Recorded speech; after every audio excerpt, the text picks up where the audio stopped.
In Joshua chapter 3, as the Israelites are getting ready to cross the Jordan River to go and take the city of Jericho, the book of Joshua wants to tell us what time of year it was. It says it was the spring grain harvest. And you might think, well, why did God want that in the Bible? It's because he wanted to show us something very important about our God. The Jordan River is not a big river.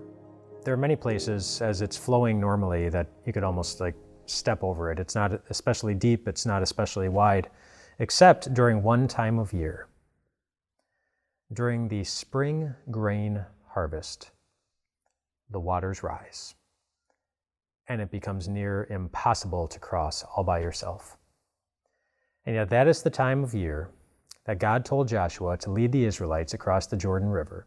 He didn't make it easy for them. He didn't say, let's wait until the spring grain harvest is done and the water goes down and everybody can just comfortably walk across. He waited until it was the most difficult time to do such a thing. And why? It's hard to know what's going on in the mind of God, of course. But it certainly shows us something about God. He's not afraid of a challenge. And he doesn't think his people need to be afraid of challenges either. I think it's possible that he made them cross the Jordan River at the most difficult time to cross the Jordan River, because he wanted to show them and us that our God just isn't afraid of a challenge, and no matter how hard the challenge is, even if it is at the highest level of challenging, God's people will not be overcome by it. They certainly weren't. As God miraculously piled up the waters of the Jordan River about probably 20 miles upstream, and they crossed over on dry ground, they didn't need to be afraid of it. I don't know what particular challenges you are facing right now. What's making life really hard for you? Could be a relationship. Could be finances. Could be just trying to exist in this world where everybody seems to disagree on everything. One of the signs of the times that Jesus mentioned in the book of Matthew, as he was saying, as you get closer to the end of the world, there are going to be famines and earthquakes and wars, rumors of wars. There's one in there that always catches me. He says one of the signs will be that the love of most will grow cold. People will be really cold towards one another. And that can be really challenging when people are that way towards you. Maybe the challenge you're facing is you're suddenly lonely. You had to say goodbye to someone you love, or you're about to.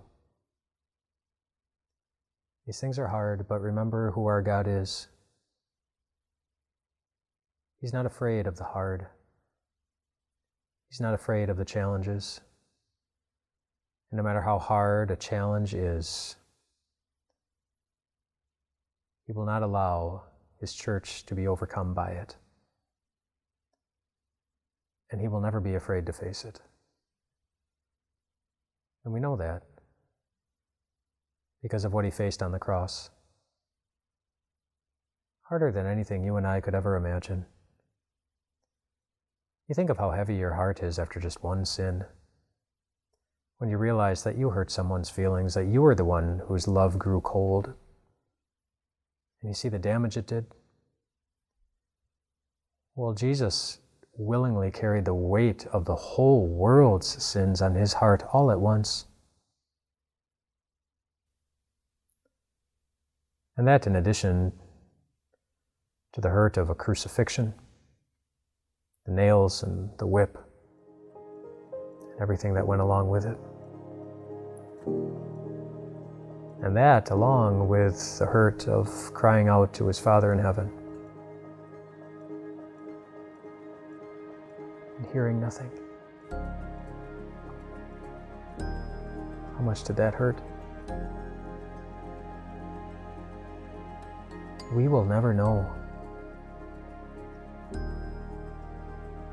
Because he's not afraid to face any challenge. He went and faced it for us, so that you could know that there is nothing in all creation, nothing in this world, nothing in your own heart, that is going to keep you from being with him. Our God isn't afraid of any challenge, and there is no challenge out there that is going to keep you from one day living in perfection. Rest well tonight, my friends.